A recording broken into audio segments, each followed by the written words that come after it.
ধৈর্য ধারণ করার শক্তি দাও গো মেহেরবান আমায়, দাও গো মেহেরবান। বুকের ভেতর ব্যথার নদী বইছে অবিরাম, বইছে বইছে অবিরাম। ধৈর্য ধারণ করার শক্তি দাও গো মেহেরবান আমায়, দাও গো মেহেরবান। আধার আমার আলো দিয়ে কানায় কানায় দাও ভরিয়ে, অন্তর জোড়ে দাও গো প্রভু ভোরের পাখির গান। বুকের ভেতর ব্যথার নদী বইছে অবিরাম, বইছে বইছে অবিরাম। ধৈর্য ধারণ করার শক্তি দাও গো মেহেরবান আমায়, দাও গো মেহেরবান। আমি আল্লাহকে বেশি ভালোবাসি না আল্লাহ আমাকে বেশি ভালোবাসেন? জোরে বলেন না, কে কে আমাকে বেশি ভালোবাসেন? আল্লাহ আমাকে খাওয়ান, আল্লাহ আমাকে চলান, আল্লাহ আমাকে ফেরান। আমার এক বন্ধুর দুটো কিডনি নষ্ট হয়ে গেছে। বন্ধুর হাতটা ধরলাম, বন্ধু কান্দে। বললাম, বন্ধু তুমি কান্দো কেন, কি হয়েছে তোমার হাতে, এখানে মেশিন কেন? বন্ধু আমার দুটো কিডনি নাই, আমি অচল। বলতেছে আমাকে আল্লাহ পাক প্রচুর সম্পদের মালিক বানিয়েছেন, কিন্তু আমি তো অচল, আমি পারি না, আমি চলতে পারি না। বলতেছে আমি সপ্তাহে 4 থেকে 5 দিন ক্লিনিকে যাই, ডায়ালিসিস মেশিন আমাকে ডায়ালিসিস করা হয়, সব রক্তগুলো মেশিন এটাকে ডায়ালিসিস করে ফেটে ফেলে। অথচ আল্লাহ রাব্বুল আলামিন প্রত্যেক বান্দার দেহের মধ্যে 2টা করে কিডনি দিয়েছেন। একটা কিডনি হলো চলতে দিয়েছেন কয়টা? আসতে কবেন না, কয়টা দিয়েছেন? একটা চোখ মাঝখানে দিলেও হতো, 2টা চোখ দিয়েছেন। হঠাৎ করে একটা চোখ নষ্ট হলে যেন আরেকটা চোখ নিয়ে থাকতে পারে। আল্লাহ রাব্বুল আলামিন সব ডাবল ডাবল দিয়েছেন। হার্ট হঠাৎ করে ব্লক হয়ে গেল, এই হার্ট বাইপাস সার্জারি করতে হবে, এক্সট্রা করে তারের প্রয়োজন, এক্সট্রা করে রগের প্রয়োজন। গরু দিয়ে হবে না, ছাগল দিয়ে হবে না, বাবার রগ দিয়ে ছেলের হবে না, ছেলের রগ দিয়ে বাবার হবে না। আল্লাহ রাব্বুল আলামিন বলেন, বান্দারে ডাক্তার যখন তোর এক্সট্রা করে যখন রগের প্রয়োজন মনে করবে, পৃথিবীর কেউ তোকে রগ দিতে পারবে না। আমি আল্লাহ রাব্বুল আলামিন তোর পায়ের দিকে এক্সট্রা করে কিছু এক্সট্রা করে রগ দিয়েছি, পা থেকে কেটে নিয়ে সেই রগ দিয়ে তুই বাইপাস সার্জারি করে নিবি। যেরকম সুবহানাল্লাহ। আল্লাহ আমাকে কি দেন নাই? সব দিয়েছেন। ওই কিডনির ওজন হলো 200 গ্রাম। কয়শো গ্রাম? 200 গ্রাম ওজন। একটা করে কিডনির ওজন হলো মাত্র 200 গ্রাম। আর মানুষ যে ওই কিডনির যে কাজ ডায়ালিসিস মেশিন করে, তার ওজন হলো 100 কেজি। মানুষ বানাইছে 100 কেজি, আল্লাহ দিয়েছেন কয়শো গ্রাম? 200 গ্রাম। এমনটা যদি হতো, বান্দারে তুই দুনিয়াতে চলে যা, আমি তোর জন্য কিডনি পরে পাঠায় দেবো 100 200 কেজি নিয়ে ঘুরবি। পারতাম? ধানের বস্তা নিবেন না কিডনির বস্তা নিবেন? সব শেষ হয়ে যেত। আল্লাহ রাব্বুল আলামিন বলেন, الذي خلقك فسواك فعدلك في أي صورة ما شاء ركبك। আমি শুধু সৃষ্টি করে নাই, ব্যালেন্স করে দিয়েছি, সমতা বিধান করে দিয়েছি, চলতে ফিরতে একা একা সবকিছু করতে যেন তোর কোনো যেন কষ্ট না হয়। কিডনিকে সংস্থাপন করে দিয়েছি, চোখটাকে কত সুন্দর করে বানায় দিয়েছি। আমার আপনার দেহের মধ্যে জেনারেটর আছে। কি আছে? জেনারেটর আছে, বিদ্যুৎ আছে, ভালভ আছে, সমস্ত পার্টস পাতিগুলো আল্লাহ রাব্বুল আলামিন মাথা থেকে পা পর্যন্ত দিয়ে দিয়েছেন। এই যে চোখ দিয়ে তাকায় আছে, আপনি আমাকে দেখছেন, চোখ শুধু তাকায় থাকে না, চোখ মাঝে মাঝে বন্ধ হয়। বন্ধ হয় না? প্রত্যেক মিনিটে প্রত্যেকটা বান্দার চোখের পলক ফেলে হলো 15 থেকে 20 বার পর্যন্ত। এই যে চোখের পলক আপ ডাউন করে পড়ে, আবার বন্ধ হয়, আবার খোলে, বন্ধ হয়, আবার খোলে প্রতি মিনিটে। এটা কে করে দেন? আমি আপনি চোখ ফেলি, চোখের পলক আমি আপনি ফেলি, আল্লাহ ফালায় দেন। কেন ফালায় দেন? প্রতি সেকেন্ডে সেকেন্ডে ধুলাবালিগুলো চোখের মধ্যে ঢুকে যায়, ঢোকার সঙ্গে সঙ্গে ওই জীবাণুগুলো যদি ভিতরে ঢুকে যায়, অ্যাটাক করে, চোখ ফুলে এত বড় হয়ে যাবে, চোখ নষ্ট হয়ে যাবে। ওই চোখের ভাইরাস আপনার জীবনটা পর্যন্ত চলে যেতে পারে। কারণ মাথা থেকে পা পর্যন্ত প্রত্যেকটা সৃষ্টিগুলো আল্লাহ পাক চামড়া দিয়ে ঢেকে দিয়েছেন, শুধুমাত্র কি ছাড়া? কি ছাড়া বলেন? চোখ ছাড়া। চোখটার বাইরে থাকে। এই চোখকে আল্লাহ রাব্বুল আলামিন সম্পূর্ণরূপে 100% দূষণ মুক্ত, জীবাণু মুক্ত রাখার জন্য চোখের মধ্যে আল্লাহ রাব্বুল আলামিন পানি দিয়ে দিয়েছেন। প্রত্যেকটা চোখের পেছনে এক্সট্রা করে মেশিন সেট করে দিয়েছেন। চোখের পানিগুলো যে বের হয় তার পরিমাণ হলো প্রত্যেক দিন 24 ঘন্টায় বান্দার চোখ থেকে পানি বের হয় হলো 1 মিলিলিটার। একটু আস্তে করেন সুবহানাল্লাহ। এই পানির স্বাদটা কেমন? মিঠা পানি না লবণ পানি? হ্যাঁ, মিঠা না লবণ? লবণ। লবণ আছে যেখানে ভাইরাস নাই, সেখানে লবণ সব জীবাণুকে নাশ করে দেয়। আল্লাহ পাক চোখের সব জীবাণুকে ধ্বংস করার জন্য চোখের পানিকে কি করেছেন? লবণ করে দিয়েছেন। এবং শুধু লবণই করে দেন নাই, এই চোখের পানিকে আল্লাহ রাব্বুল আলামিন ওয়াইনমেন্ট আকারে, মলম আকারে দিয়ে দিয়েছেন। বান্দা যখন ঘুমিয়ে পড়ে, বান্দা ঘুমানোর সঙ্গে সঙ্গে তখন মনে করি আমরা মনে হয় চোখের পানি আর পড়ে না, চোখের পানি কিন্তু আসতেই থাকে। কিন্তু বান্দা সকালবেলা যখন হয়ে যায়, ঘুম থেকে উঠেই দেখে তো চোখের দুই কোণায় সাদা সাদা একটা কি যেন একটা, কি এটাকে কি এলাকে কি বলে? হ্যাঁ, কি কয়? আবার কয় পিজুর। পিজুর, পিজুর। হ্যাঁ, পিজুর। এটা নতুন ভাষা শিখলাম আজকে। ভাষার তো শেষ নাই, কত ভাষা যে আল্লাহ দিয়েছেন পৃথিবীতে। আল্লাহু আকবার বলেন। আল্লাহু আকবার। না ময়লার কেন? ময়লা না তো, এটা ময়লা না, এটা মলম। আল্লাহু আকবার বলেন। হয়তো দেখতে মনে হয় এই তোর চোখে এটা সরা, তাড়াতাড়ি টিস্যু দিলাম, কিন্তু না, এই ময়লায় যদি না থাকতো, পিজুর যদি না থাকতো, আপনার চোখ অন্ধ হয়ে যেত। আল্লাহু আকবার বলেন। কে দিয়েছেন? আসতে কবেন না, কে দিয়েছেন? তাও পরিমাণ মতো বের হতে হবে। বেশি বের হলে আবার সমস্যা। বেশি বের হলেও কি? বেশি বের হলে সমস্যা না? বেশি বের হলেও সমস্যা, তখন আবার একটা চোখের প্রবলেম। আল্লাহ কত সুন্দর করে বানিয়ে দিয়েছেন। আমার বন্ধুগণ, ক্যামেরারও চোখ আছে। এদের যে মেগাপিক্সেল, মানুষের চোখের কাছে এই ক্যামেরাগুলো কিচ্ছু না। চোখ যা পারে এই ক্যামেরা তা পারে না। এই চোখের মধ্যে আল্লাহ রাব্বুল আলামিন কত পাওয়ার দিয়ে দিয়েছেন, কত দিক দিয়ে দিয়েছেন। আল্লাহ বলছেন বান্দারে, আলাম নাজআল লাহু আইনাইনি ওয়া লিসানাহু ওয়া শাফাতাইন।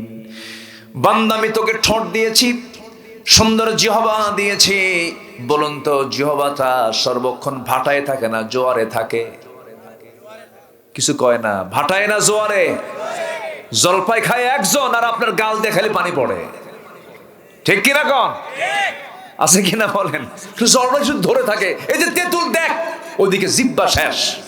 ঠিক কিনা? কি জোয়ার! আল্লাহু আকবার বলেন। কি জোয়ার আল্লাহ দিয়েছেন! আল্লাহু আকবার বলেন। কানের মধ্যে ময়লা আছে, আনেন আছে না নাই? কানের মধ্যে যে ময়লাটা, এই ময়লা এলাকায় কি বলে জানি না, কি বলে? খোল। গরু খায় এই খোল, সেই খোল নয়। এটাকে ময়লা বলি, ময়লা বললে ভুল হবে। আমার বন্ধুগণ, কানের যে ময়লা দিয়েছেন, যেটাকে ময়লা মনে করি না, ইয়ার ওয়াক্স।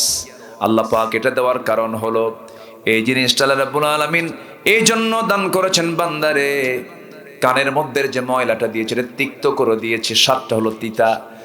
তুই ঘুমিয়ে পড়েছিস, ঘুমানোর পর হঠাৎ করে যদি কোনো পিঁপড়া যদি ভুল করে তোর কানের মধ্যে চলে আসে, যখন তিক্ত ভাবটা দেখবে, ভাববে এটা বেলাইনে আসছি, এটা এসে লাভ নাই, তিতা ব্যাক করে। আর যদি মিষ্টি হতো, সব পিঁপড়া জমা হতো শরীর মধ্যে, কানে ঘুমাও। কি কথা বলছেন নাই? যেরকম সুবহানাল্লাহ। আল্লাহ যা ম্যানেজমেন্ট করা দরকার সব দিয়ে দিয়েছেন, কোনো কিছু বাদ রাখেন নাই। এরপরও বান্দা কয়, আল্লাহ কি দিছো তুমি আমারে? দেখছেন, আল্লাহ কোনো কিছু দেওয়া বাদ দিয়েছেন? আমাকে বেশি ভালোবাসেন কে? আজ থেকে না কে? এখন আল্লাহ বলতেছে আমি সবাইকে ভালোবাসি না, আমি 8 শ্রেণীকে বিশেষ করে ভালোবাসি না, আর 8 শ্রেণীকে ভালোবাসি। শুনবেন কথাগুলো, সময় লাগবে কিন্তু অনেক। কোনো আপত্তি নাই তো? জোরে বলি ইনশাআল্লাহ। আমি তো ছোট বাড়িতে আসি নাই, বড় বাড়িতে আসছি। হ্যাঁ, এটা কোনো ছোট বাড়ি না, কিন্তু এখানে সব বড় বাড়ি। কি এলাকার নাম কি? হ্যাঁ, বড়বড়িয়া। আমি তো এখনো দেখি নাই, আমি ভাবছি বড় বাড়িয়া মনে হয়। আচ্ছা, বড়িয়া, তাহলে এটা কি হলো বলেন তো? বড়িয়া, বড় বড়িয়া। আচ্ছা, এটার তাফসীর পরে হবে, আমরা আলোচনায় যাই। আচ্ছা, আল্লাহ পাক সবাইকে ভালোবাসেন না, এটা একটা তালিকা দিই কাদেরকে ভালোবাসেন না এবং কাদেরকে ভালোবাসেন। এটার তালিকা নিয়ে গেলে কেমন হয়? ভালো হয় কিনা বলেন? এই তালিকা নিয়ে চললে পরে আর কোনো টেনশন আছে? আসেন আমরা একটু তালিকায় চলে যাই। আল্লাহ ভালোবাসেন না কাকে? আল্লাহ কাকে ভালোবাসেন না? নাম্বার 1, যারা দাম্ভিক। যারা কি? দাম্ভিক, প্রচন্ড দাম্ভিকতা দেখে। ক্ষমতা পাইলে মনে করে কি হলু রে, আছে না নাই? এই যে সরকার ক্ষমতায় ছিল 16 বছর। কয় বছর ছিল? ফেরাউন পৃথিবীতে বেঁচে ছিল হলো 1600 বছর, আর এরা ছিল 16 বছর। সংখ্যার যে মিল হলো কেমনে বুঝলাম না। আল্লাহ মিলাই দিছে। কম জ্বালান জ্বালাইছে, কম হুজুরদের উপরে যে জ্বালান জ্বলছে বাবা। এরা যে অত্যাচার গুলো করেছে, আলেম, এমন কোন আলেম নাই যা ওদের নির্যাতনের শিকার হয়নি। কওমি বলেন, আলিয়া বলেন, পীরের দরবার বলেন, আর যে দরবারই বলেন, কোন দরবার লম্বা টুপি, খাটো টুপি, জাল টুপি, জুব্বা, পাঞ্জাবি সব ধরে গলে ভরাইছিল। ঠিক কিনা? হ্যাঁ, জি, কি কইলো জানা? ঠিক হয়। ও এলাকার ভাষা। জি, ঠিক হ্যাঁ, মাশাআল্লাহ। ভাষা তো আমার দেশে তো বিভিন্ন ভাষা আসছে। তো আমি লাওসে খাওসে, হ্যাঁ, লাওসে খাওসে বা কে গুরু খাবিন তো খাবিন, হ্যাঁ ঠিক আছে না, এরকম করে বলে। ভাষার কত সৌন্দর্য, আল্লাহু আকবার। বলি আলহামদুলিল্লাহ। কম জ্বালান জ্বালাইছে ওরা। 2018 সালে নাটোরে মাহফিল, আমার নাটোর মাহফিল শেষ করে আমার বাসায় ফিরলাম। রাত 3টার দিকে হানা দিয়ে আমারে ধরে নিয়ে চলে গেল থানায়। আমাকে ধরার সময় বলে, হুজুর ওসি সাহেব ফোন দিয়েছে, ওসি সাহেব আপনার সঙ্গে একটু চা খাবে। রাত 3টার দিকে চা খায়? নিয়ে চলে। ওসি সাহেব আমাকে দেখে বলে, হুজুর একটু মাফ করে দিয়েন হুজুর, বদ্ধ দিয়েন না। তো বললাম, বদ্ধ দেব না, ঠিক আছে, ধরছেন কেন? হুজুর উপর থেকে খুব চাপ, চাকরি বাঁচান তো ফরজ, বাচ্চা কাচ্চা আছে। বললাম, ইমান বাঁচান তো নফল। তা আমাকে ধরলেন। হুজুর নির্বাচন সামনে, নির্বাচন পরে বের হয়ে যাবেন, সমস্যা নেই। 2018 সাল নভেম্বর মাসে, 23শে নভেম্বর আমাকে ধরে নিয়ে চালান দিল, কোর্টে নিল। কোর্টে নেওয়ার পর কোর্টের জাজ আমার দিকে তাকায় জিব্বে কেমন বলে, হুজুরে ধরলো কেন? হুজুর তো আসুনি আমি। মামলার ধারার দিকে তাকায় দেখে এই ধারায় জামিন দিলে হুজুরের মানে ওই জজের চাকরি থাকবে না। জামিন অযোগ্য করে হ্যান্ডকাফ লাগায়া মাদ্রাসা ইউসুফিয়া পাঠায় দিল। মাদ্রাসা ইউসুফিয়া বুঝলেন তো? পাঠায় দিল। কারণ যারা চুরি না করে, ডাকাতি না করে যাদেরকে ঢুকাবে, ওটা তখন জেলখানা হয় না, তখন ওটা হয় মাদ্রাসা ইউসুফিয়া, ইউসুফের ঘর। ঠিক আছে না? তো আমি খুব তৃপ্তি মনে, খুব আনন্দ মনে যাচ্ছি, আর বলতেছে, আল্লাহ আমি খুব খুশি, হাসিনাকে ধন্যবাদ এমন সুন্নত আদায় করার সুযোগ প্রদানের জন্য। কি কথা বলছেন? ঢুকে বললাম জেলখানায়, ঢুকেই দেখি এক মুরব্বী আমার দিকে চেয়ে আছে। এত খুশি আমাকে দেখে, সালাম দিয়ে বলে, হুজুর আপনি জেলখানায় ঢুকছেন? খুব খুশি হলাম। তো বললাম যে আপনি খুশি হলেন কেন? বাবাজি এত মাহফিল জীবনে শুনছি আপনার, এত চেষ্টা করছে মুসাফা করব, চান্স মেলে নাই। আল্লাহ কি সুন্দর চান্স মিলাই দিল, এত সুন্দর সামনে ধরা দিলেন। দোয়া করি আপনি জেলখানায় থাকেন। বুঝলেন? তো বললাম, চাচা আপনি জেলখানায় কেন? কে বাবা, বোমা হামলা। বললাম বোমা হামলা কেন? মামলা দিছে বোমা হামলার। 80 বছর বয়সের লোকের নামে যদি বোমা হামলার মামলা হয়, বলেন তো বোমা যদি ওনার হাতে দেওয়া হয়, উনি কি জায়গায় মারবে না মাথায় পড়বে? সে নিজেই তো শেষ হয়ে যাবে। এই চিত্র চিত্রায়িত হয়েছে বিগত 16 বছর। শুধুমাত্র দাম্ভিকতা। আমাকে কে ধরবে, আমাকে কে, কারো পরোয়া করি না আমি। আমার বাপের দেশ, আমার বাপ দেশ স্বাধীন করছে। কইছে না? এগুলো কইছে না? কইছে না? কইছে। আমি কি ভুল বলতেছি একটাও? এগুলো কি বিনয় না দাম্ভিকতা? আল্লাহ বলছেন ইন্নাল্লাহা লা ইউহিব্বুল ফারিহিন। আল্লাহ দাম্ভিককে কখনো পছন্দ করেন না। আমরা সম্পদ নিয়ে, ক্ষমতা নিয়ে কখনো দাম্ভিকতা প্রকাশ করব। আজ আছি কাল নাই, এখন আছে পরে নাই। অহংকার করা যাবে না। ফেরাউন যখন বলে ফেললেন রব্বুকুমুল আলা, সবচেয়ে বড় রব আমি ফেরাউন। আল্লাহ বলল ফেরাউন সময় আসুক তোকে পানিতে চুবাবো। তোকে পানিতে চুবান নাই? চুবাইছেন।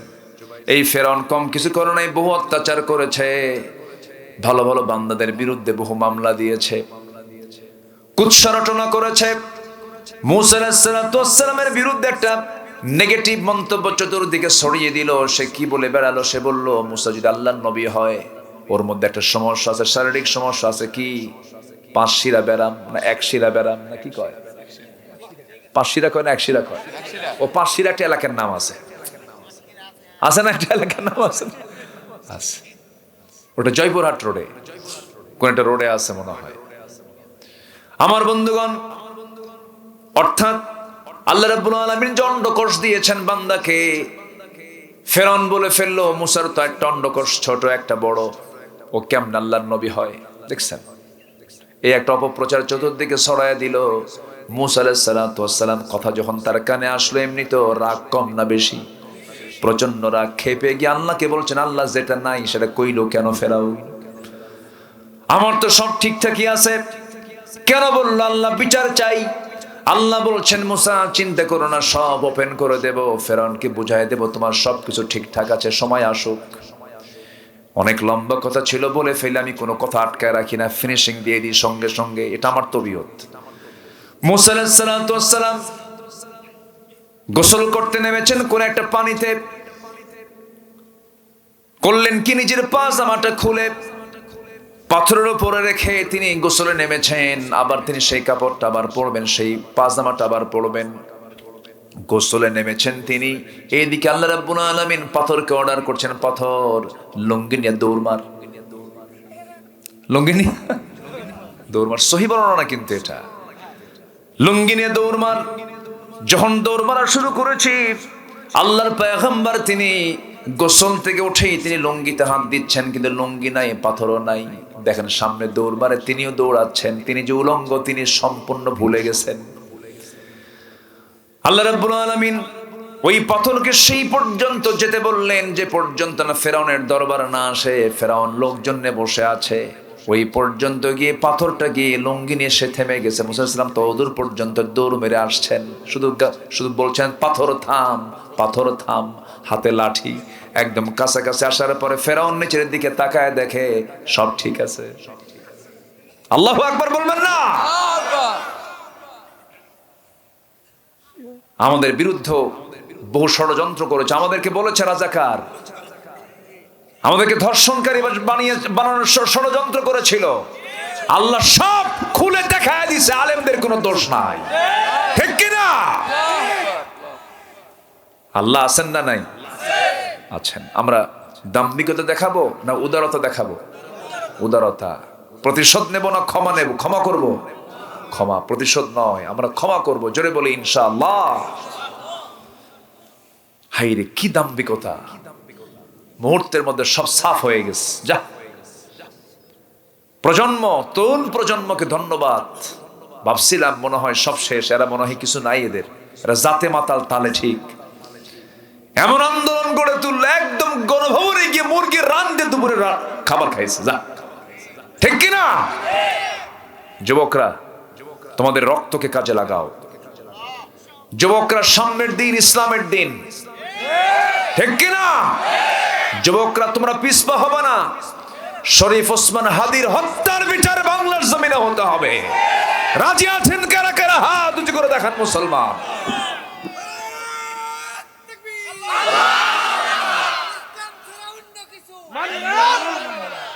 আল্লাহ কবুল করুন, জোরে বলি আমিন। কষ্ট হচ্ছে মনে হয় আপনাদের। আলোচনা চালাবো।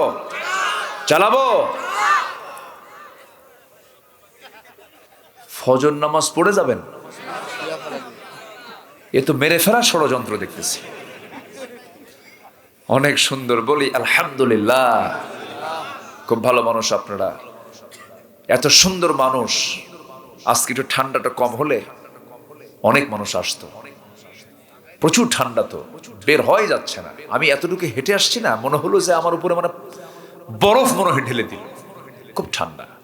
আল্লাহ তুমি অতিরিক্ত ঠান্ডা থেকে তোমার বান্দার দিকে দয়া করে কমায়া দাও, জোরে বলি আল্লাহুম্মা আমিন। বয়স্ক মানুষের কষ্ট কম হয় না, বেশি হয়? খুব বেশি হয়। এক বুড়ো চাচা আজকে আমাকে দেখতেছে, দেখে বলতেছে, বাবাজি ঠান্ডায় খুব কষ্ট হচ্ছে, বাবা একটু দোয়া করো তো, ঠান্ডা যেন আল্লাহ কমায় দেয়। এই জন্য এই কথা বললাম। তাহলে আল্লাহ পছন্দ করেন না 8 শ্রেণীকে। এর মধ্যে 1 নাম্বার বললাম যারা দাম্ভিক, নাম্বার 2 যারা সীমা লঙ্ঘনকারী। যারা কি বলেন তো? সীমা লঙ্ঘনকারী। যেরকম ফেরাউন সীমা লঙ্ঘন করেছিল। সীমা লঙ্ঘনকারী কেমন? আল্লাহ বলছেন তিলকা হুদুদুল্লাহ লিযযাকারি মিসলু হাযযিল উনসাইন। আমি অংশ বন্টন করে দিয়েছি, ছেলে 2 বিঘা, মেয়ে 1 বিঘা, ভাই 2 বিঘা, বোন 1 বিঘা পাবে। এটাতে কোনো কম বেশি করলেই তিলকা হুদুদুল্লাহ, এটা আল্লাহর সীমা লঙ্ঘন হয়ে যাবে। যারা এগুলো করে আল্লাহ তাদেরকে ভালোবাসেন না। বোনকে সম্পদ বুঝায়া দেয় না, এমন ভাই তো মনে হয় আদম দেখি নাই। আসতে কবেন না, আছে না নাই? এই লাইন আমার মায়েরা খুব খুশি, হুজুর ভালো করে কর। কিছু ভাই এখানে বসেও আছে, কি এরকম হয়তো বলতে পারে। আচ্ছা, এখন মনে মনে হয়তো ভাবতেছেন, হুজুর এমন লাইন ধরলেন আমার তো জমি বের হয়ে যাবে, এখন আমি উঠে যাই। এরকম চিন্তা যদি কেউ করেন তাহলে এখন চলে যাবে। এরকম কেউ আছেন নাকি? বসেন। এই ওঠে কেন?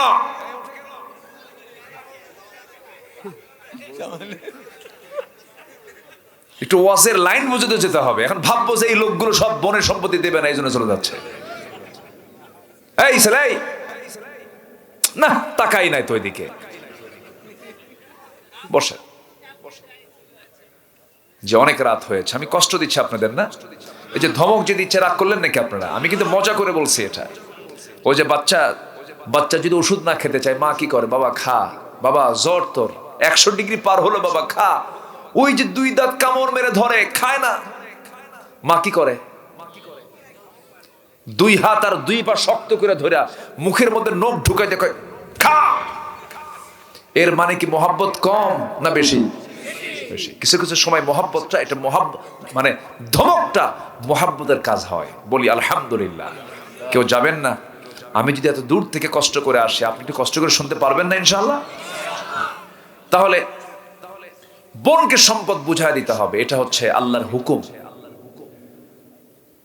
কিন্তু বোনকে সম্পদ না বুঝায় দিয়া কি টেকনিক বাস দেখেন। 12 বছর আগে বাপ মারা গেছে, বোনের সম্পত্তি বুঝায় দেয় না। বোনের যে অংশটুকু 10-12 বিঘা জমি, সেখানে ধান লাগায়, সেই ধান গোলায় তোলে, সেই ধান বিক্রি করে আবার ওমরায় যায়। কোথায় যায় বলেন? আল্লাহর কাজ, ওমরায় চলে যায়। ওমরায় গিয়ে বোনটার জন্য আজওয়া খেজুর কেনে, বোনটার জন্য জমজম পানি নেয়। এরপরে মদিনায় এসে একটা স্বর্ণের একটা চেন, গলার একটা চেন বোনের জন্য নেয়। বোন পাবে 1 কোটি টাকার সম্পদ, বোনের জন্য নিচে একটা 2 লাখ টাকার চেন নিয়ে দেশে ফেরার পরে বোনকে ডাক দিয়ে বলে, বোন আমার তাড়াতাড়ি আসো, তোমার জন্য মক্কা মদিনায় দোয়া করে আসছি। বোন তো নরম, বোনরা খুব সাদা মাটা হয়, নরম চিত্তের হয়। বাবা নাই, মা নাই, ভাইয়ের বাড়ি ভাই একটা ডাক মারলেই চলে যায়। যায় না? বোনরা ভাইকে খুব ভালোবাসে, কিন্তু ভাইরা বোনকে তেমন ভালোবাসে না। এটা বাস্তব। কিন্তু অনেক বড় কষ্টের চাপা আছে অনেক মা বোন। বিয়ে দিছে, মেয়ে চলে গেছে, বিয়ে দিছে, বোন চলে গেছে স্বামীর ঘরে, বাপ চলে গেছে, বাবার স্মৃতি নাই, মা চলে গেছে, মার স্মৃতি নাই। সেই বাপ মাকে স্মরণ করার জন্য বাড়িতে আসতে চায়, কিন্তু ভাইদের এমন খারাপ আচরণ, সম্পত্তি নিয়ে এমন ধরনের প্যাঁচ লাগায় দেয়, বোন তিলে তিলে সব সহ্য করে, কিন্তু একটা কথা কাউকে বলতেও পারে না। এমন অসংখ্য কষ্ট নিয়ে থাকা বোন সমাজে আছে না নাই? তিলকা হুদুদুল্লাহ, সীমা লঙ্ঘন করা যাবে না। একই থলে থেকে, একই মার পেট থেকে সন্তান, ছেলে হয়েছে, মেয়ে হয়েছে, ভাই বোন হয়ে দুনিয়াতে এসেছে, দেখেন তাও কত বড় ষড়যন্ত্র। বোনটাকে ডাক দিয়ে বলে, বোন ওমরা করে আসলাম, তাড়াতাড়ি আসো। বোন আসার সঙ্গে সঙ্গে বলে, বোন এই যে জমজম পান করো, আজোয়া খেজুরটা খাও, তোমার জন্য আনছি, তোমার জন্য মক্কা মদিনায় দোয়া করে আসলাম, আর তোমার জন্য একটা স্বর্ণের চেন সোনার মদিনা থেকে সোনা আনছি, গলাটা আগায় দাও। গলায় দিয়া সুন্দর করে পাশে বোনকে বলে বসে দিয়ে বলে, বোন একটা কথা বলি কি, রাগ করবো না, না অংশ নিলে কিন্তু ধ্বংস হয়। কত বড় বাটপা এ, আছে কিনা বলেন, আছে কিনা? আমার বন্ধুগণ, আল্লাহ রাব্বুল আলামিন বলেন, ওয়াকাতিলু ফি সাবিলিল্লাহিল্লাযীনা ইউকাতিলুনাকুম ওয়া লা তা'তাদু ইন্নাল্লাহা লা ইউহিব্বুল মু'তাদিন। জোরে বলুন আল্লাহু আকবার। একটু কান লাগায় শুনবেন কথাগুলো। নাম্বার 3, যারা কাফের তাদেরকে আল্লাহ পাক ভালোবাসেন না। قل أطيعوا الله والرسول فإن الله لا يحب الكافرين। জোরে বলুন আল্লাহু আকবার।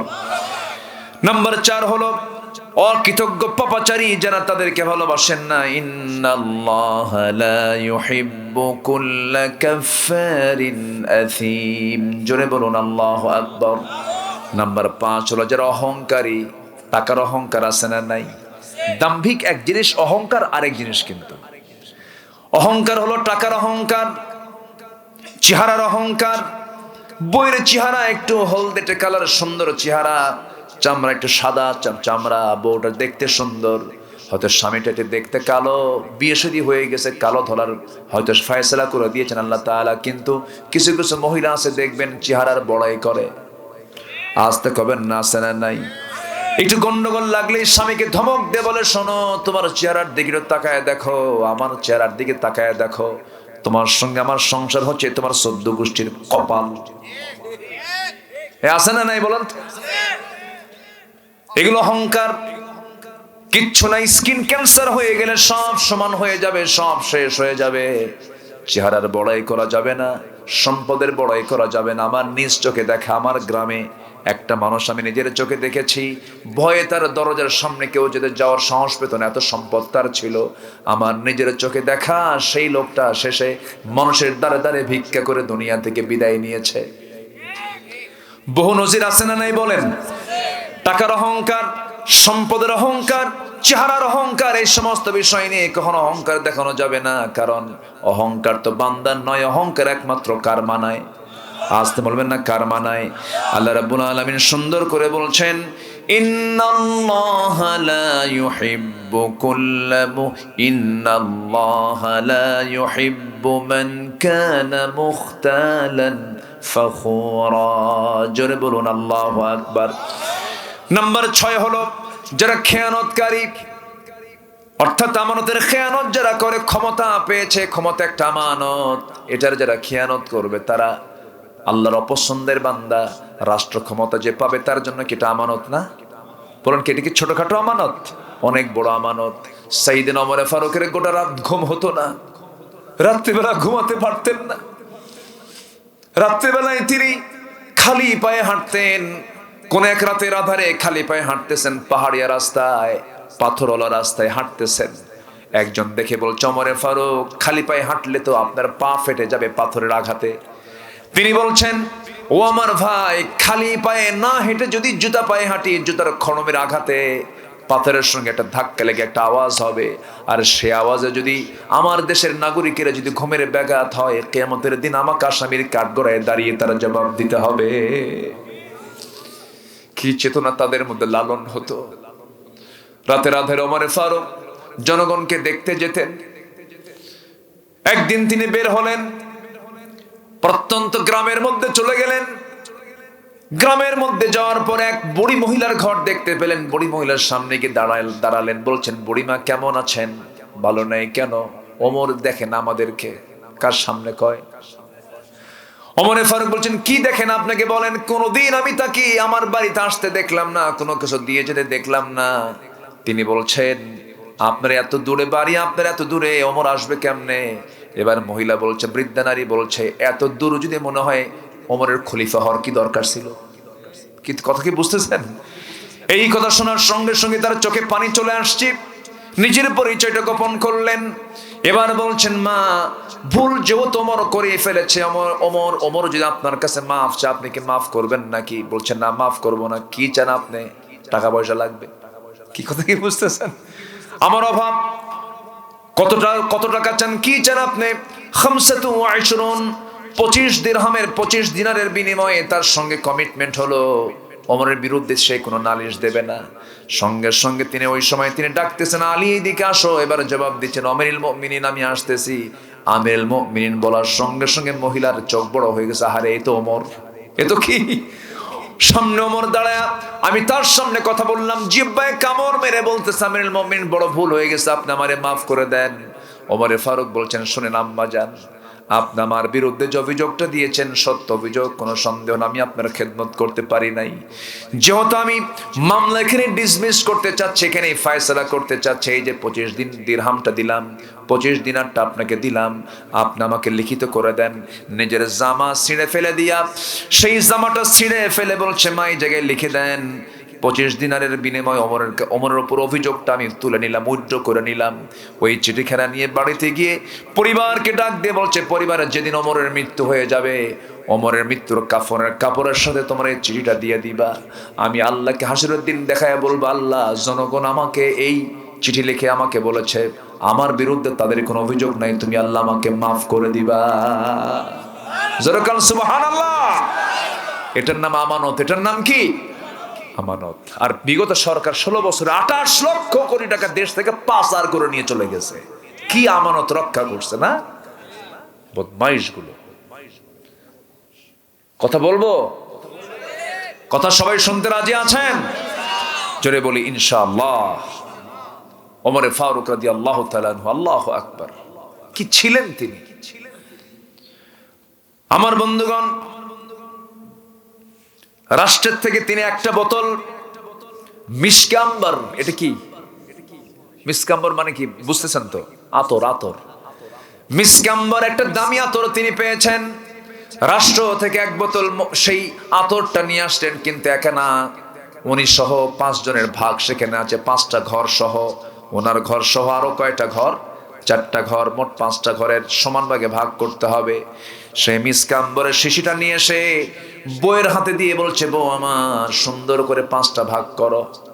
কিছুক্ষণ পর বলছে, আমার স্ত্রী, মন খারাপ করবা না, আমি তোমাকে ভাগ করতে দেব না, তুমি আমাকে দাও।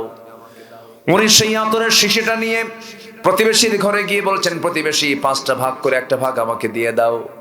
তার অংশের আতরটুকু নিয়ে, শিশিটা নিয়ে এবার তিনি চলে এসে বলছে, আমার স্ত্রী, এই যে আতরের অংশটুকু আমি পেয়েছি, তোমাকে এখন দিচ্ছি। আল্লাহর কসম, তোমাকে আমি অবিশ্বাস করি নাই, কিন্তু আমি তোমাকে মাপতে দিলাম না কেন?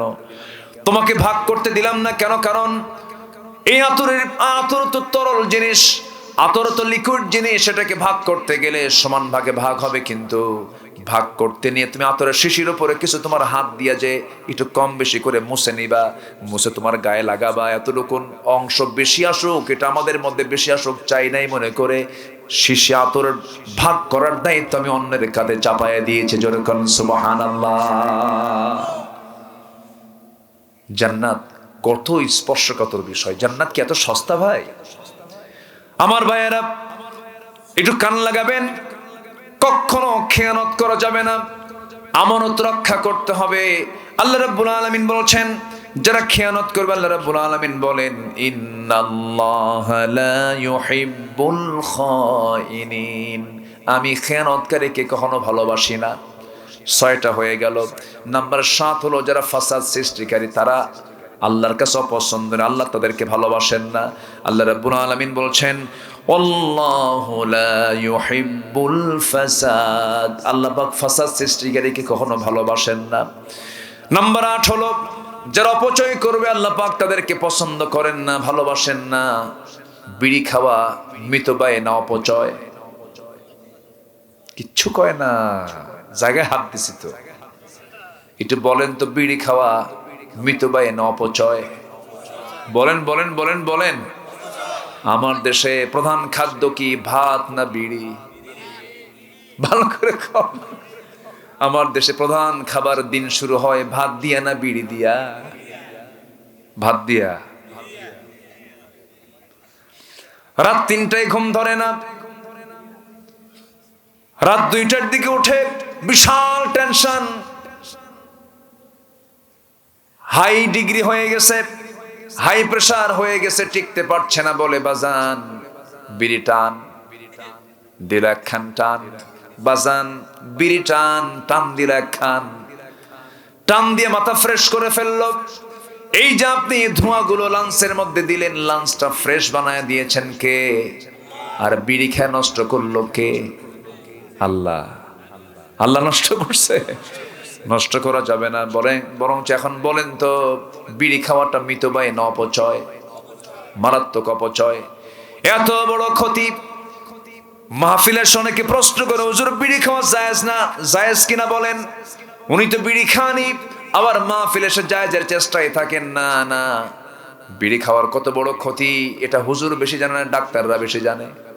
ডাক্তাররা বেশি জানে। ডাক্তাররা বলতেছে বিড়ি খেলে ক্যান্সার হয়, বিড়ি খেলে লাংস পচে যায়, বিড়ি খেলে পরে ঠোঁট এমনকি ইনফেকশন হয়, গালের মধ্যে ক্যান্সার হয়ে যায়, জিহ্বা ক্যান্সার হয়ে যায়, হৃদরোগ বাড়ে, হার্ট স্ট্রোক হয়, যৌন রোগের কারণ হয়। এত বড় ক্ষতি, এত বড় বড় ক্ষতি হওয়ার পরও বলে হুজুর বিড়ি খাওয়া কি জায়েজ আছে নাকি? দেখছেন কথা, প্রশ্ন হলো এটা। বলেন তো আমার বন্ধুগণ, অপচয় করা যাবে না। এমন লোক আমার দেশে আছে, সারা জীবন বিড়ি খাওয়ার পরিমাণ যদি যোগ করা হয়, লক্ষ লক্ষ টাকা বিড়ির পিছনে খরচ করেছে। আসতে কবেন না, আছে না নাই? 50 বছরও যদি বিড়ি খায়, প্রত্যেকটা দিন যদি একটা করে সিগারেটের প্যাকেট যদি চলে, গড়লিফ আর কি আছে, বেনসন আর কি, স্টার আর কি, মোটামুটি ভালোই জানেন দেখি আপনারা। আচ্ছা, এই যে বিড়ির প্যাকেটগুলো আছে, দৈনন্দিন 200 টাকা করে খরচ করা যদি হয়, বছরে মাসে হয় 6000, এক বছর হয় 6/72,000। অনেকে আছে 1 লক্ষ টাকাও খরচ করে। 1 লক্ষ টাকা আপনি খরচ করেন বিড়ি খাওয়ার পিছনে, ধোঁয়ার পিছনে, মনে হয় আল্লাহ ধরবে না? হাসতে খাওয়াই দেখেন, হাসতে। আমার দাওয়াত দেন আর না দেন ভাই, আমি কিছু হক কথা বলে যাবোই ভাই। কি কথা কি বুঝতেছেন আপনারা? এলে করা যাবে না। অপচয় মারাত্মক অপরাধ। 1 টাকাও অপচয়, 1 কোটিও কি অপচয়? অপচয় আমরা করব না, জোরে বলি ইনশাআল্লাহ। আল্লাহ রাব্বুল আলামিন বলেন ওয়ালা তুসরিফু ইন্নাহু লা ইউহিব্বুল মুসরিফিন। আল্লাহ পাক অপচয়কারীকে কখনো ভালোবাসেন না।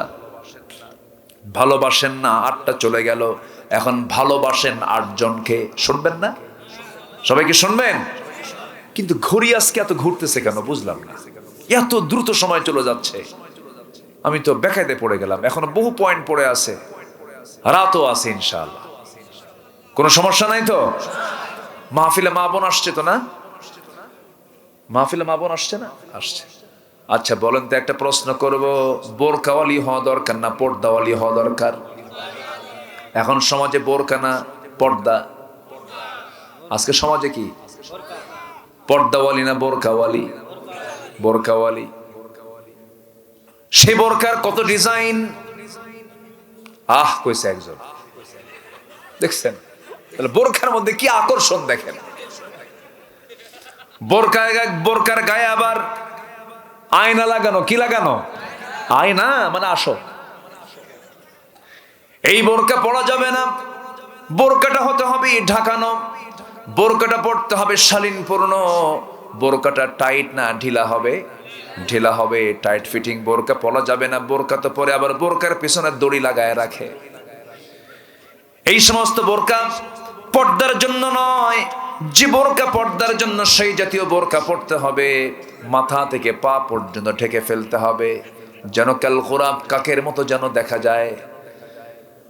পরপুরুষ থেকে বাঁচার চেষ্টা করতে হবে, বদনজর থেকে বাঁচার চেষ্টা করতে হবে। আপনার দিকে যদি বদনজর দেয়, আপনার সৌন্দর্য নষ্ট হয়ে যাবে। আপনি কেন সৌন্দর্য আপনি অন্যের সামনে প্রকাশ করবেন? এরপরে পর্দার বিষয়টা বিশেষ করে দূরের পুরুষের সঙ্গে পর্দার চাইতে নিজের পুরুষের সঙ্গে পর্দাটা বেশি জরুরি। যেমন খালাতো ভাই, মামাতো ভাই, দুলা ভাই আছে না নাই?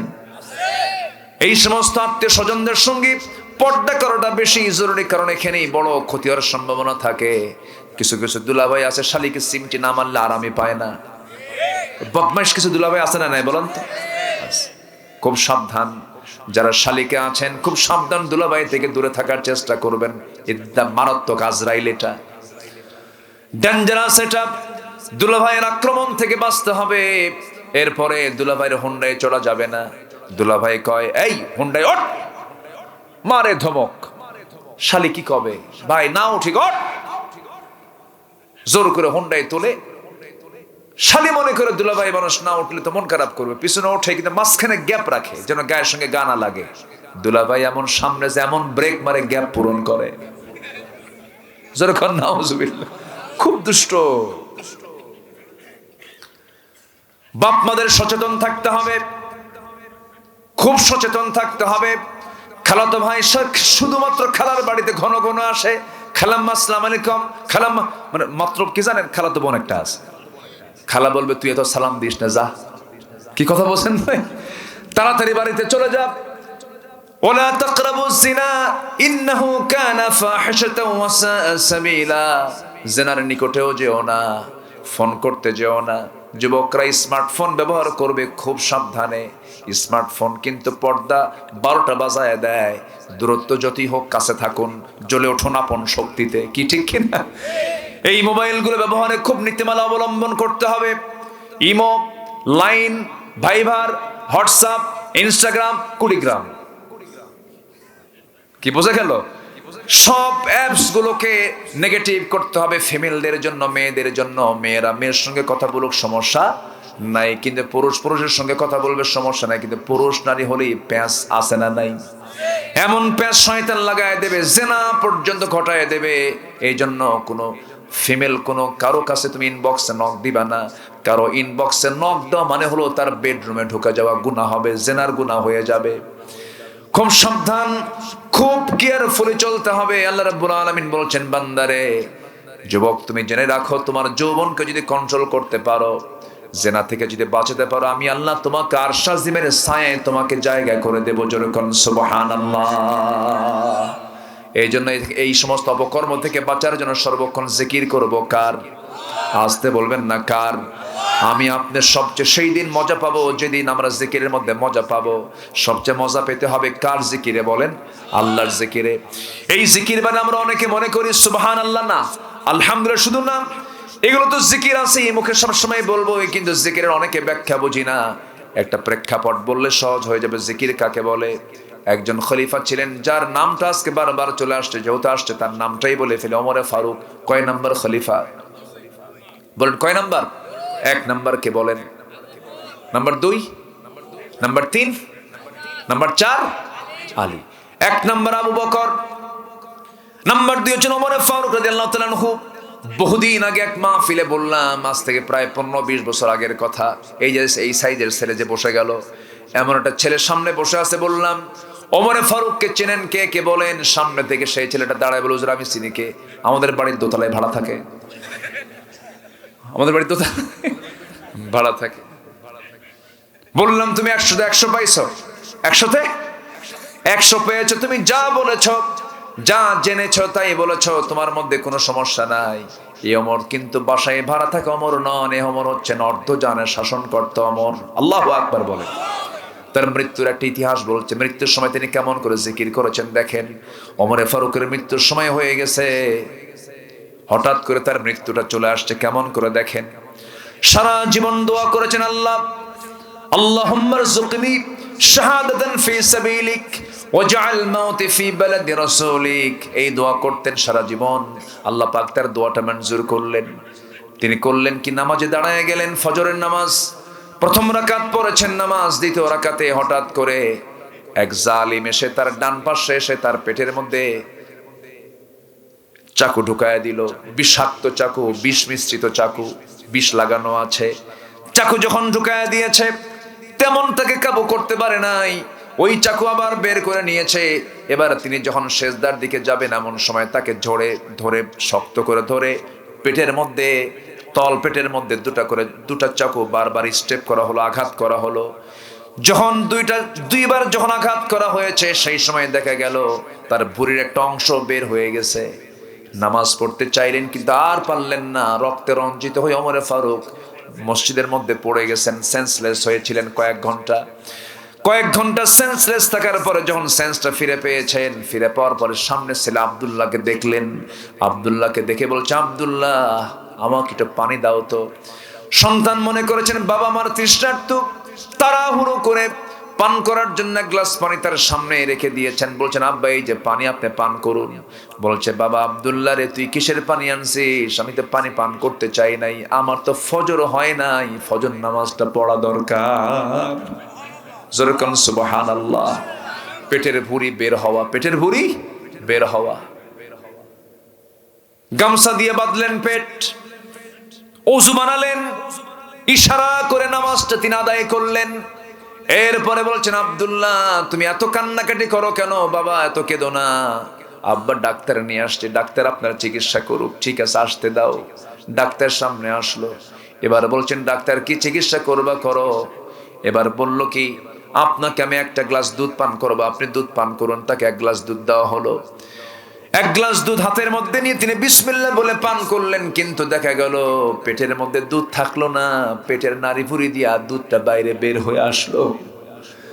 ডাক্তার বলে ফেললো, আমি আর চিকিৎসায় পারলাম না, চিকিৎসা দিয়া এই রোগী ভালো হবে না। ওমরে ফারুক বলছেন, ডাক্তার রে তুই ভালো করবি কেমনে? কারণ আল্লাহ পাক আমার নাকের মধ্যে জান্নাতের ঘ্রাণ ঢুকায়া দিয়েছে। আমি শহীদ হওয়ার মর্যাদা পেয়েছি, কারণ আমাকে যে আঘাত করেছে সে হচ্ছে আবু লুলু মাজুসি, অগ্নিপূজক একজন। সে একজন অগ্নিপূজক, সে আমাকে আঘাত করেছে।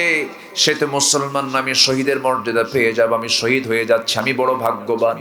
খুব হাসি খুশি তার চেহারা। এবার বলছে, আব্দুল্লাহ আমি তো দুনিয়া থেকে বিদায় নেব, ডাক্তারকে বিদায় দিয়ে দাও।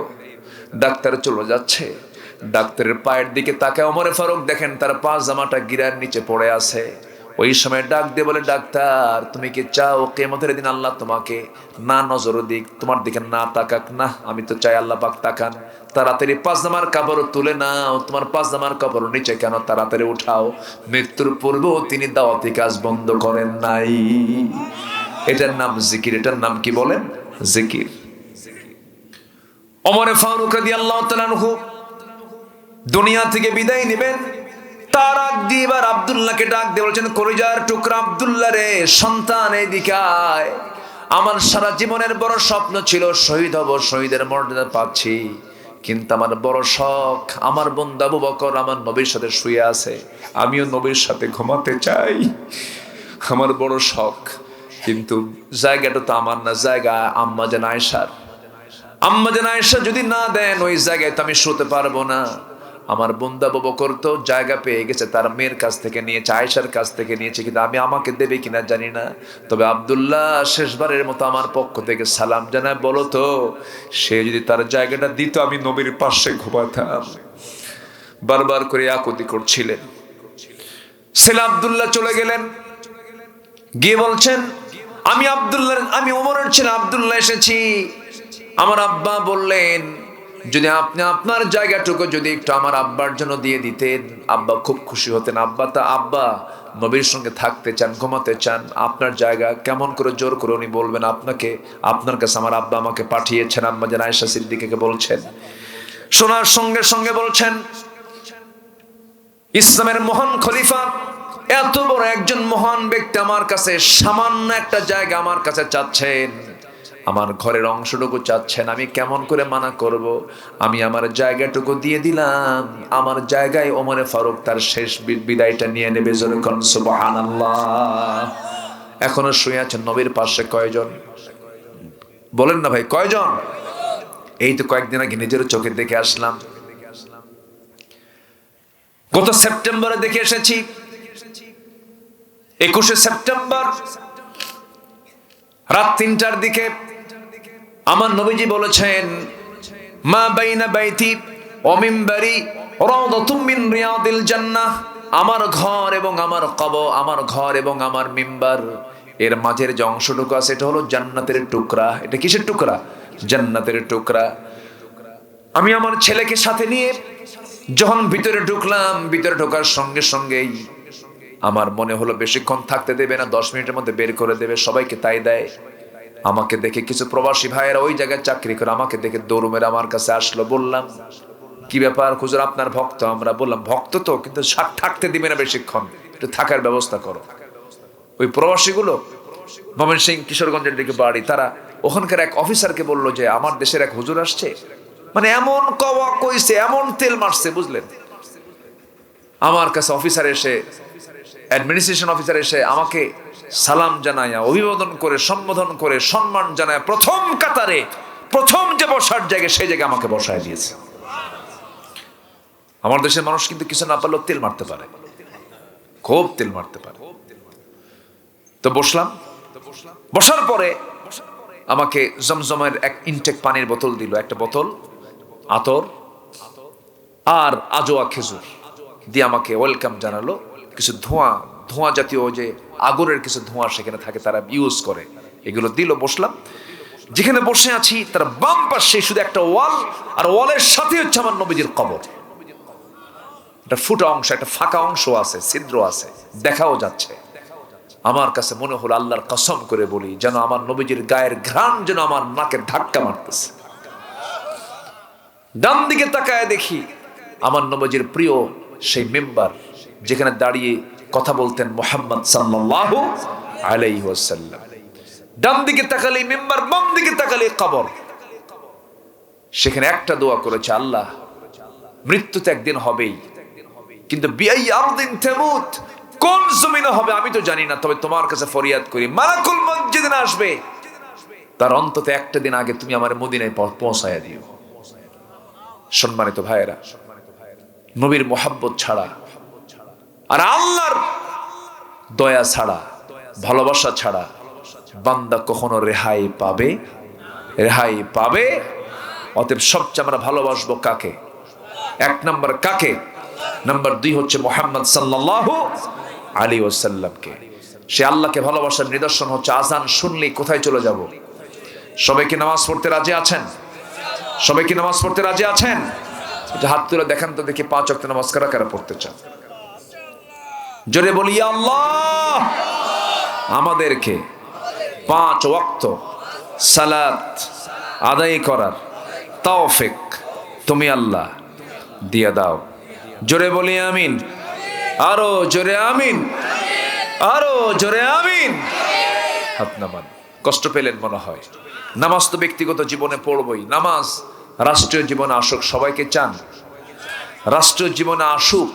এই 54 বছর যারা ক্ষমতায় ছিল তারা কি চেয়েছে? আসলে তারা কি চেয়েছে? তারা যদি আবার আসে তারা কি নামাজ চাবে? চাবে না। অতএব আগামী সরকারকে আমরা নামাজের সরকার দেখতে চাই। আগামী সরকারকে আমরা ইসলামের সরকার দেখতে চাই। আগামী সরকারকে আমরা কোরআনের সরকার দেখতে চাই। রাজি আছেন কারা কারা? হাত উঁচু করে দেখান ইনশাআল্লাহ। কেউ তো স্লোগান দেন না।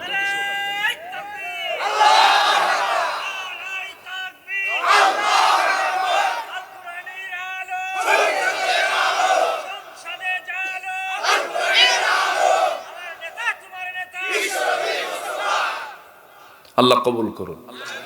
জোরে বলে আমিন। আরো জোরে আমিন। এখন বিষয় হলো,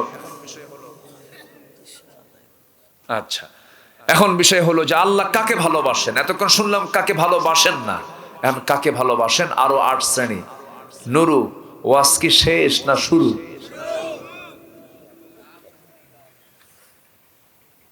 শেষ করে দিই। আলোচনা চলো, হুজুর মরুক, আল্লাহ হায়াত দারাজ করুক। দেখেন কি সুন্দর মিলাই দিল, দেখেন কি সুন্দর মানুষ। কিছুক্ষণ আগে আরো কি জানে কইছিল, কি জানে বললো একটা কথা ভুলে গেলাম। অনেক সুন্দর মানুষ আপনারা, আল্লাহ তুমি কবুল করো। জোরে বলি আমিন।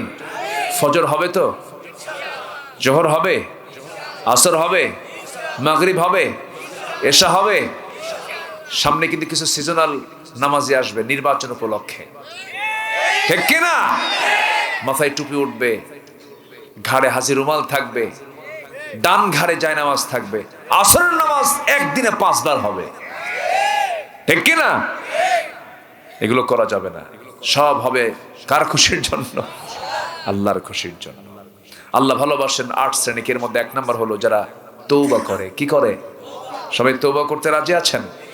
গুনাহ নায়িকার হাত তোলেন। গুনাহ নায়িকার এরকম কেউ আছেন? আমার দেশে একটা লোকের কোনো গুনাহ নাই, একটা লোকের কোনো গুনাহ নাই। সে নিজেই বলছে আমার কোনো গুনাহ নাই।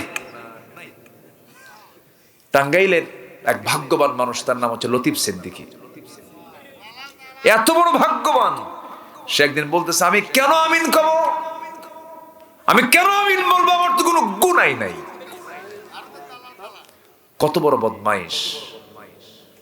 আল্লাহ তাআলা নিজে বলছেন আস্তাগফিরহু ইন্নাহু কানা তাওয়াবা।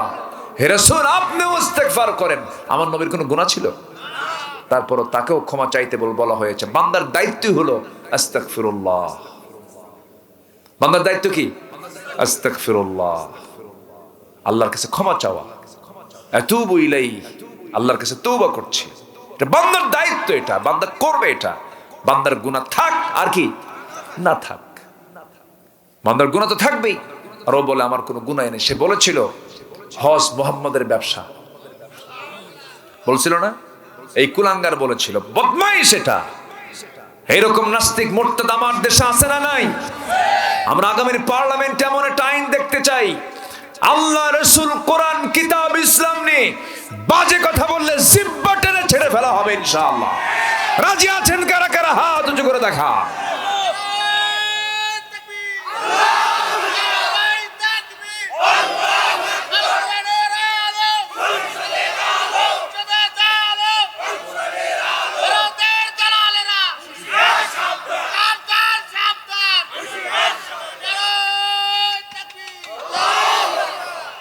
কইছিলেন এতক্ষণ?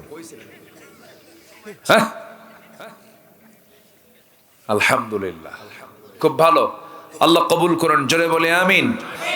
আল্লাহ ভালোবাসেন 8 জনকে। কয়জনকে? 1 নাম্বার কি বলছি কোন? যারা তওবাকারী। যারা কি? আমরা তওবা করব না ইনশাআল্লাহ? শোনেন, ছেলে খুব দুষ্ট, খুব দুষ্ট। 4টা ছেলের মধ্যে সবচেয়ে বেশি দুষ্ট যে, তার প্রতি বাপ মার নজর কম না বেশি? কম না বেশি বলেন তো? যেগুলো ভালো ওগুলোর দিকে তাকাই না, সবচেয়ে যেটা দুষ্ট বাপ মার নজর শুধু ওই দিকে, আর কয় আল্লাহ আমার ছেলেকে ভালো করে দাও। আল্লাহ কি ঠিক আছে, দোয়া ওই বেশি পায়। কিন্তু তো বান্দার মধ্যে যেগুলো সবচেয়ে পাকা দুষ্ট, আল্লাহর নজর ওর দিকে বেশি। সুবহানাল্লাহ বলেন।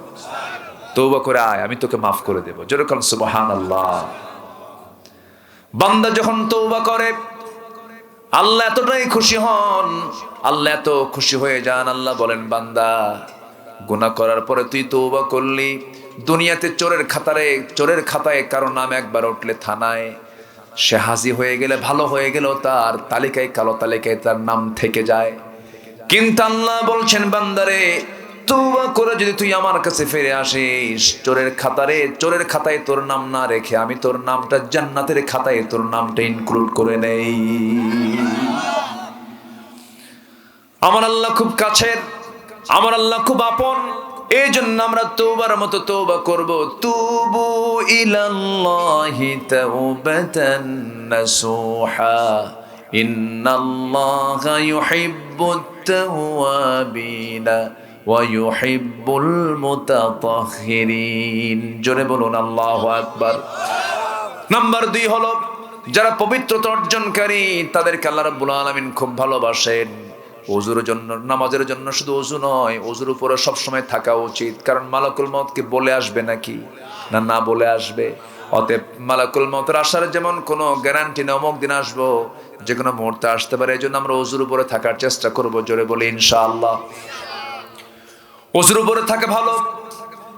আমার বন্ধুগণ, নাপাকি কোনো ক্রমেই স্পর্শ করা যাবে না, নাপাকি নিয়ে থাকা যাবে না, ফরজ গোসল নিয়ে সময়টা কাটানো যাবে না।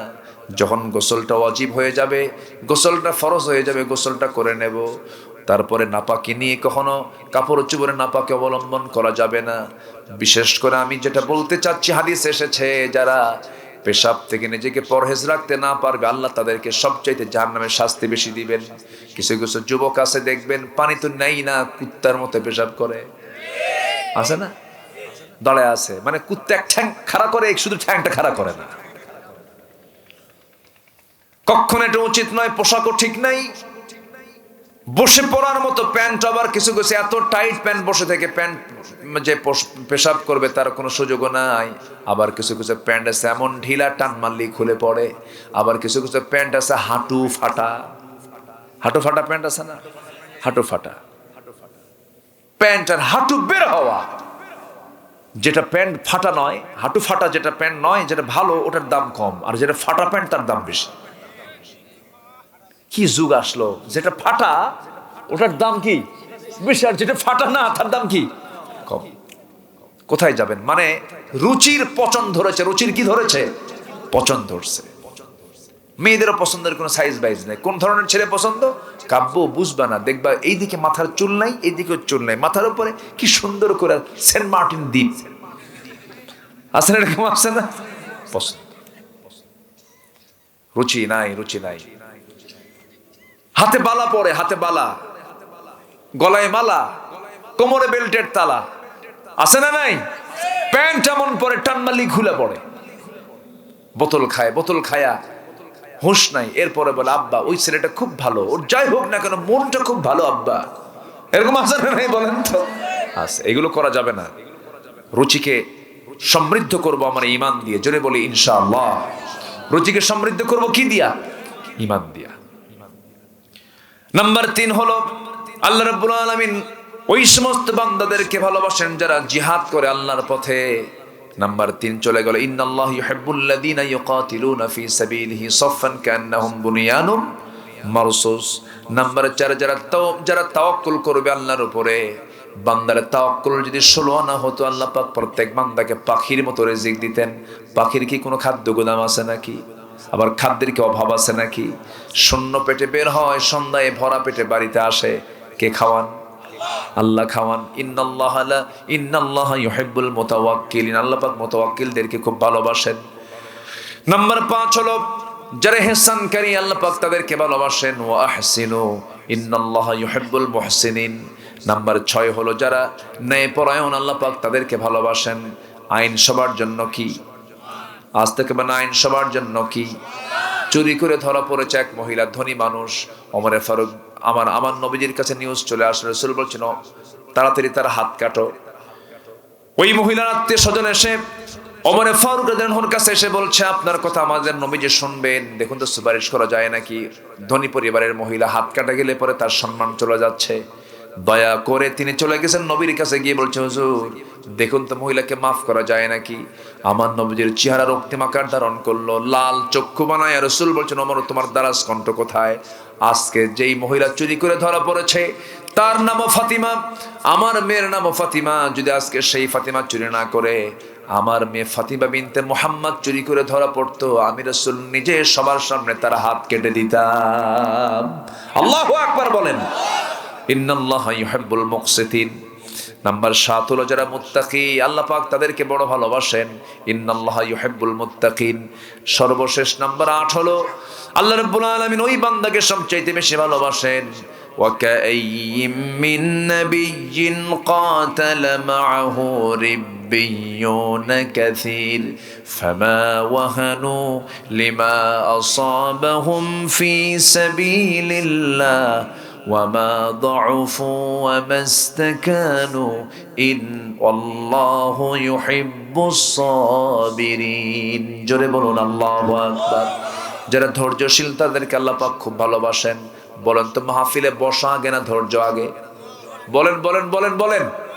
ব্যবসা আগে না ধৈর্য আগে? বিয়ে আগে না ধৈর্য আগে? সব কিছুর আগে ধৈর্য। নেতৃত্ব দেওয়া আগে না ধৈর্য আগে, চেয়ারম্যান হওয়া আগে না ধৈর্য আগে।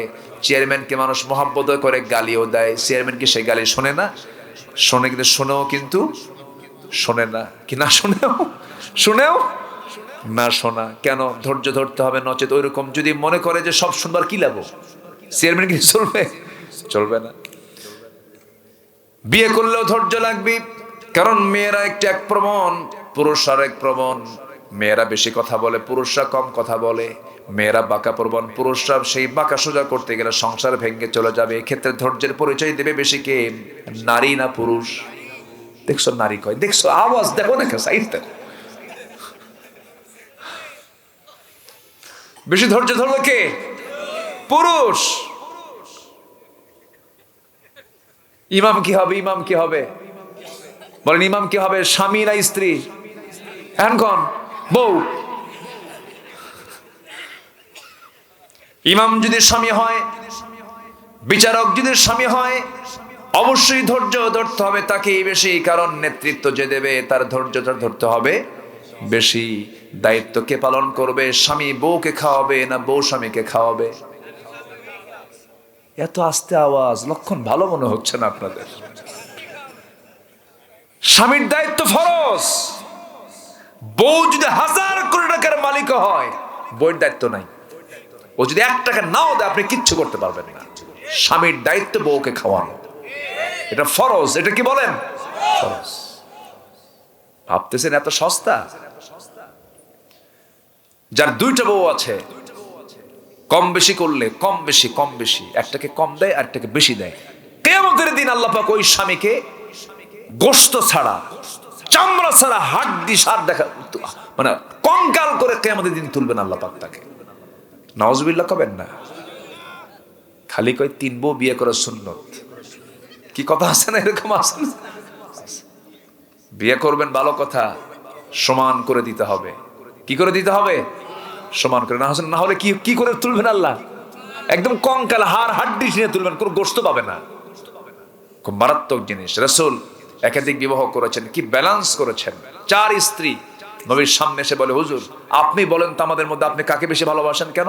4টাই কয় আমারে ভালোবাসে, আমারে ভালোবাসে, আমারে ভালোবাসে। আপনি কম। সুবহানাল্লাহ বলবেন না? কেউ জানতো না যে কি রাসূল কাকে বেশি ভালোবাসে। আমার রাসূল বলছেন, আমি এখন বলবো না, কালকে বলবো। যাও, প্রশ্ন তো জটিল, প্রশ্ন উত্তর দেওয়া কি সহজ? যাও তোমরা। পাঠায়া দিলেন। পাঠায়া দিয়ে করলেন কি? রাতের আধারে 8টা খেজুর হাতের মধ্যে নিলেন, 2টা করে প্যাকেট করে বড় বড় খেজুর। আম্মা জান আয়েশার ঘরে গিয়ে বলছেন, আয়েশা আই লাভ ইউ। কি ঠিক আছে কি না? অন্যের বউ না নিজের বউ? এটা যেন মনে থাকে। আবার সারা জীবন আই লাভ ইউ করেন, হঠাৎ করে কবেন তখন ভাক্কা শুরু করছো না? এটা মাঝে মাঝে বলবেন, তাহলে আর ভাক্কা হবে না। এটাই দেখবেন খুব পছন্দ হয়ে গেছে। আমার নবীজি বলছেন, আয়েশা আমি তোমাকে দারুণ ভালোবাসি, এই যে তোমার জন্য খেজুর নিয়ে আসছি, 2টা দিয়ে গেলাম, কিন্তু তোমাকে যে আমি 2টা খেজুর লুকায় লুকায় দিয়েছি, এই কথা যেন অন্য কোনো বউ না জানে। দ্বিতীয় স্ত্রীর ঘরে গিয়া কি কথা বললেন? তৃতীয় স্ত্রীর ঘরে গিয়া কি কথা বললেন? চতুর্থ স্ত্রীর ঘরে গিয়া কি কথা বললেন? চলে আসলেন বাড়িতে, চলে আসলেন তার জায়গায়। পরের দিন সকালবেলা সব 4 জন স্ত্রী বিশাল বড় খুশি ভাবমন নিয়া চলে আসছে। রাসূল আজকে জানাতে চেয়েছেন, নবীর সামনে 4 জন বসে আছেন। এবার বলছেন, হুজুর আজকে সকালে জানাতে চেয়েছেন আপনি কাকে বেশি ভালোবাসেন। রাসূল বলছেন, গত রাত্রিতে লুকায়া যাকে আমি 2টা খেজুর দিয়ে আসে তাকে বেশি ভালোবাসি। যা জোরে খান সুবহানাল্লাহ। Marriage life, manage life. মেয়েরা প্রশংসা বেশি পায়, প্রশংসায় বেশি খুশি হয়। কোনো কালো বউকে কখনো কালো বলবেন না, কোনো খাটো বউকে খাটো বলবেন না। রাসূল এগুলো পছন্দ করতেন না। একদিন শুধু আম্মা জান আয়েশা সিদ্দিকা বলছেন, ইয়া রাসূলুল্লাহ উম্মে সালমা তো খাটো, মানে আমার নবীর আরেক স্ত্রীর কথা বলছে, উম্মে সালমা কি খাটো? আমার রাসূল বলছেন, আয়েশা তুমি যাকে খাটো বলছো, এই খাটো শব্দটা যদি, এই অপছন্দের শব্দ যদি 7 দরিয়া যদি ছেড়ে দেওয়া হতো, সমুদ্রের সমস্ত পানিগুলো দুর্গন্ধ হয়ে যেত। দেখছেন? কাউকে কখনো খাটো বলা ঠিক না, কাউকে কালো বলা ঠিক না, বরঞ্চ প্রশংসা করে বলবেন, তুমি আমার চোখে পূর্ণিমা রাতের চাঁদ, মেয়েদেরকে প্রশংসা করবেন, অন্যের বউ না কিন্তু, আবার সুবহানাল্লাহ বলতেছেন তো। নিজের বউকে বলবেন সবসময়ের জন্য তুমি অনেক সুন্দরী। এই পৃথিবীতে নিজের বউয়ের চাইতে কোনোদিন অন্য কোনো বউ সুন্দর হবে না। যদি কারো চোখের নজর ঠিক থাকে তাহলে নিজের বউটা হবে পৃথিবীর সবচেয়ে সুন্দরী, ঠিক কিনা বলেন? নতুন বিয়ে করছে 3 দিন পর মন খারাপ, কান্দো কেন, কি হয়েছে? নতুন বিয়ে করলাম কিন্তু বউটা আমার ভালো হয় না, কেন একটু কালো, কেন কি হয়েছে? সুমনের বউ দেখতে কত সুন্দর, আমার বউটা কালো, দেখেন অন্য নজর কাছে সুমনের বউয়ের দিকে। নিজের বউ সুন্দর হবে কখনো? হবে না। এই জন্য আমার ভাইয়েরা, সব জায়গায় ধৈর্যের পরিচয় দিতে হবে। সংসার জীবনও শান্তি আসতে পারে, স্বামীকে কন্ট্রোল করতে হবে, স্বামীকে নিয়ন্ত্রণ করতে হবে। মেয়েদের মধ্যে ধৈর্যের পরিমাণ কম না বেশি? কম। কম, একটু ধৈর্য কম আছে না নাই বলেন তো?